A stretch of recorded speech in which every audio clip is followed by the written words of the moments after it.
Oh man, so Kendrick Lamar finally does an interview, but he hand-selected SZA to sit and talk with him instead of a traditional journalist, you know. And as you guys can imagine, Drake fans were foaming out their mouths with the opportunity to nitpick everything that Kenny had to say. And we gonna go over those reactions. Some idiotic and others do have merit, I ain't gonna lie. But did Kendrick Lamar create the biggest shield by letting folks know years ago that with him being the biggest hypocrite, that disqualifies him from being our savior?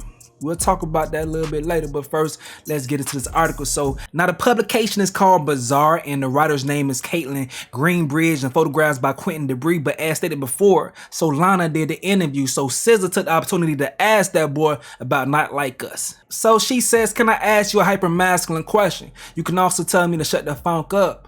What does Not Like Us mean to you? He laughs, saying, Not Like Us is the energy of who I am, the type of man I represent. Now, if you identify with the man that I represent, SZA responds saying, break the man down for me. K-Dot answers, this man has morals, he has values, he believes in something, he stands on something, he's not pandering. He's a man who can recognize his mistakes and not be afraid to share the mistakes, and can dig deep down into fear-based ideologies or experiences to be able to express them without feeling like he's less of a man. If I'm thinking of Not Like Us, I'm thinking of me and whoever identifies with that. Now, diving deep into that man, I'm sure that SZA knows Kendrick Lamar behind the scenes. She knows his temperament, so she wants to know how he can tap into that aggression that he raps with in the disses when she doesn't perceive him to be an angry person. So she then says, now can I say something else in that realm? Or you want me to get away from that? Can I add something else? He says, is it mean? She says, no. It was more so like, I thought it was really interesting that there was any consensus at all that you might be an angry individual. For me, I don't find that any energy that comes from you comes from an angry place. And actually, the last hour and change pretty much solidifies that it's almost from a yogic or monk-like place. So when you feel the surge of energy in your records like that, where is that root? Is it anger? And he responds, I don't believe I'm an angry person, but I do believe in love and war. And I believe they both need to exist. And my awareness of that allows me to react to things but not identify with them as who I am.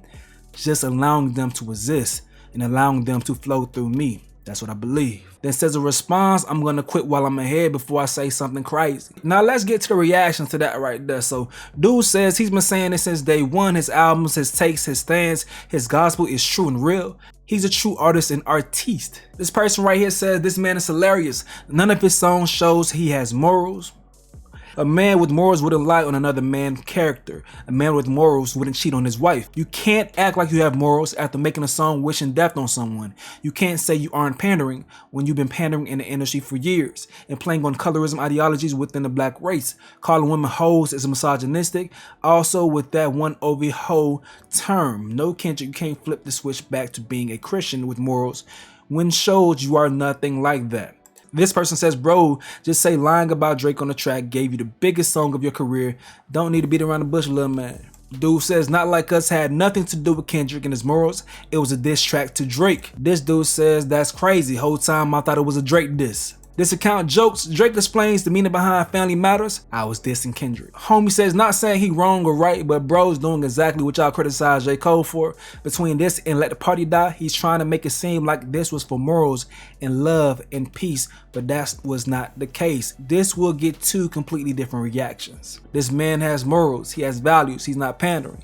Calls Drake a pedophile and proceeds to hop on stage and perform the song with a notorious real pedophile. I don't know about that when it comes to Dr. Dre. I know about the abuse stuff, but I don't know about that. Dude right here says this sounds good theoretically, but he still has ties to Dr. Dre, who has a history of domestic violence and brought him out at the pop out.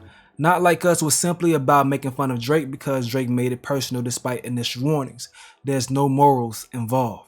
Twitter's response to this quote are at groundbreaking level of media illiteracy that I've honestly never seen before. Makes you wonder if monetizing engagement baiting on this platform was really a good idea. Now, me personally, I obviously think that there's some people that's purposely trying to take him out of context.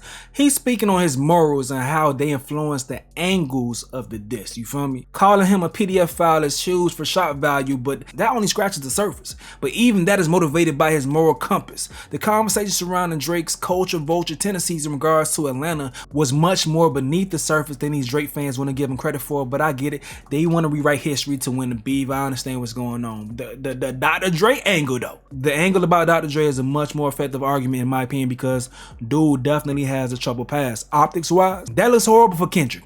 And morally, standing next to Dre only makes sense if he truly believes he's a reformed man after his history of alleged abuse. And I wonder what's going on inside Dot's head. Like, how do you shun a guy that even though he's had a dark past, he saw the light in you and then shined it on the world, assisting in your existence in this game to essentially provide balance to his own bullshit that he put out there, you feel me? His own bullshit energy. So in the interview with SZA, Kendrick reflected on the first time he cried, and that moment actually featured Dr. Dre. So right here, she says, when was the last time you cried? When was the first time you cried? He says, I would say the last time I cried was probably Mr. Morale on the Mother I Sober record. That shit was deep for me. She says, would you say you've done more crying recently than you have in your life? He responds, now, yeah, I have to. She says, it's cleansing. He responds, it might be easy for you though. She says, I cry all the time. I'm gonna cry right now because that is just beautiful. Wait, you didn't tell me what was the first time that you allowed it to happen. He responds, the first time I allowed it to happen is documented actually on stage when Dr. Dre and Snoop and the whole West Coast was out and they was like, this is the torch that we're handing off. Dre passed me the torch and a burst of energy just came out and I had to let it flow. My tears is all on the internet and now I look back and I love that moment. I love that that happened because it showed me in real time expressing myself and seeing all the work that I put forth actually come to life in that moment. I'm gonna say something about that, but first let me show y'all the moment real quick. Nigga, you got the torch, nigga, you better run with that. You better run with it, nigga, cause it's yours.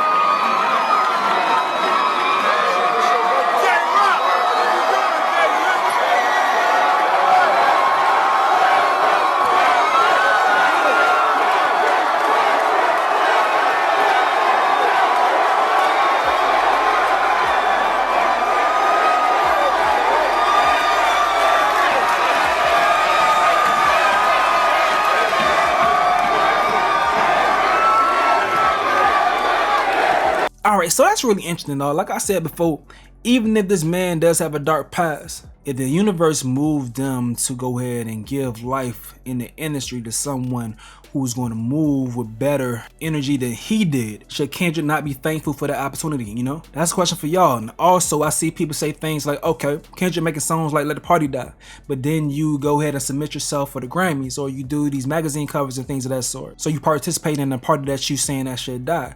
I don't read it as that at all. I read it as, okay, I think what's going on with these institutions are bad. We need to kill what's going on. Now, if I represent what I think is the voice that should be loud, then let me come in and take over. Like say for instance, we have an election going on. A lot of folks are criticizing the way that America's being ran. So they're hoping and opting for their views and ideologies to be the ones that are used to create the policies for America. They don't want to just get rid of America. No, they want to go ahead and fix it. So I think that's much more the perspective that Kendrick comes in when he does elect to go ahead and be a part of the Grammys, to be a part of any magazine or publications. He wants to represent what he feels like hip hop should be when it's on that scale, that stage. If you're going to go ahead and shine light on the culture, I want the culture to have the best representation possible. But in his opinion, we haven't been having that. That's his opinion. Okay, now SZA also fielded a question from Kendrick himself.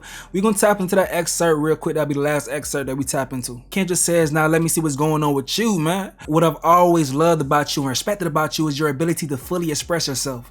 How have you been able to navigate that through your music? Do you dread it coming out through certain lyrics? Interesting question, bro, because she has got inclined for her lyrics, you know?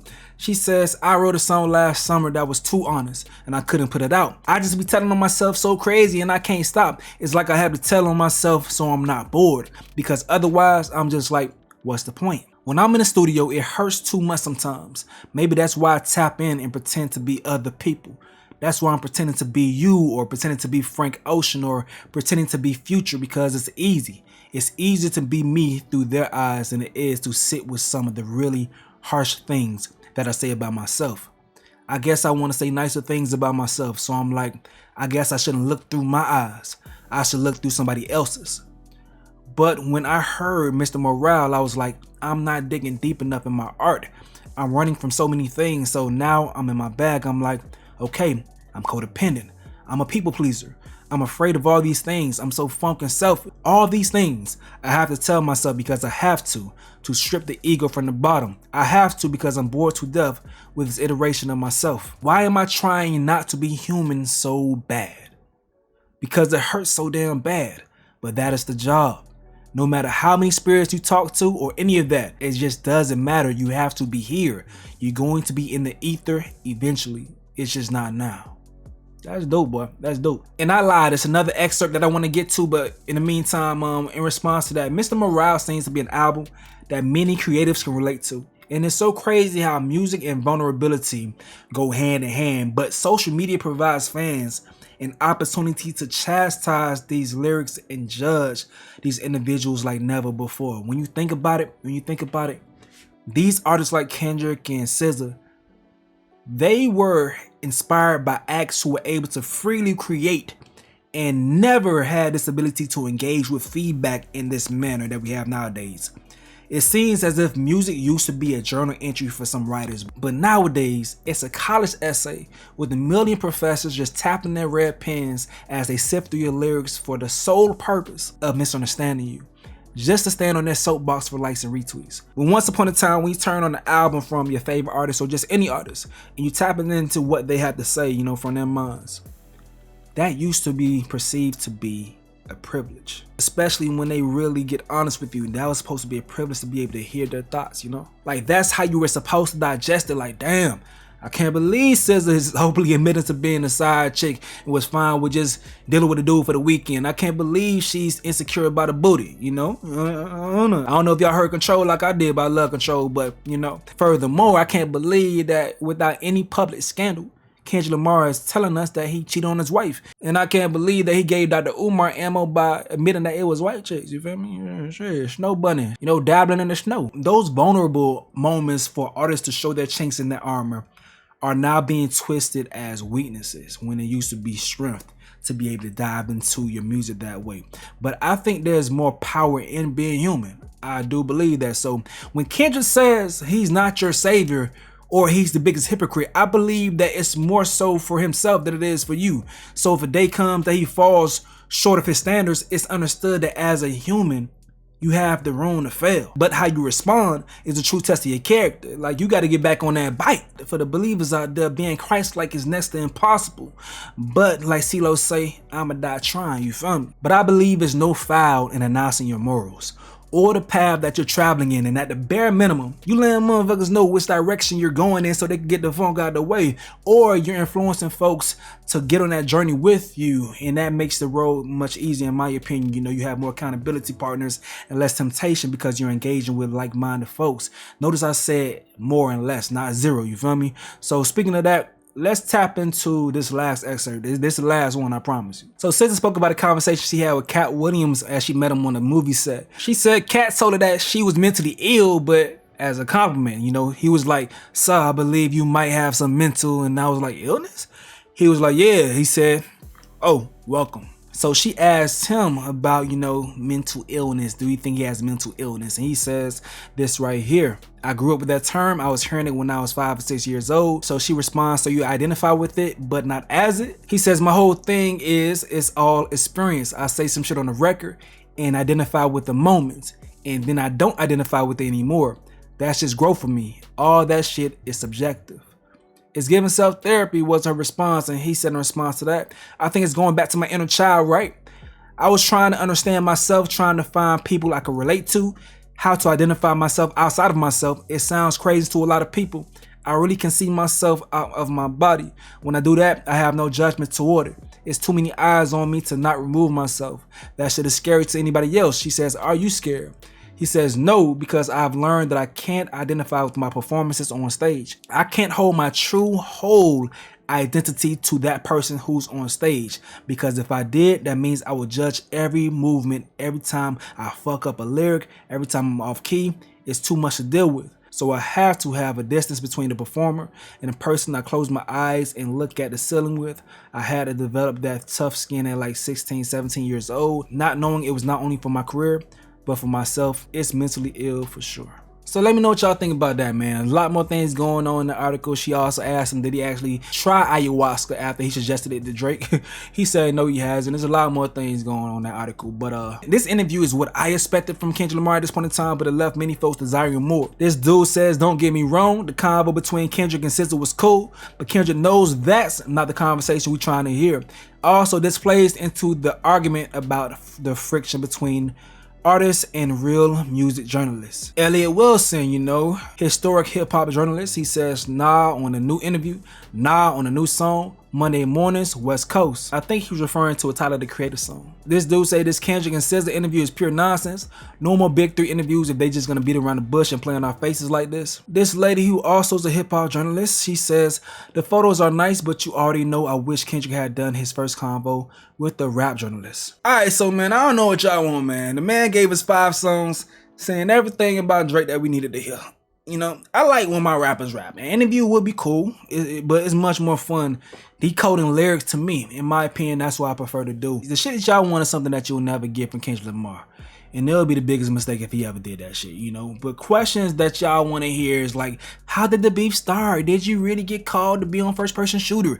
Did you and Drake have a discussion about keeping the families out of the beef? Did you and J. Cole talk? Are you and Cole still cool? What did you mean by did Cole foul? Does Drake really have a daughter? Did you actually beat your wife? Is Dave free to father your son? Listen, man, Kendrick would never do that type of interview, dog. And he's only visible right now post beef is because he has a project coming soon. And he got a magazine cover and he threw them a bone with an interview from his own girl, who happens to be Drake's ex.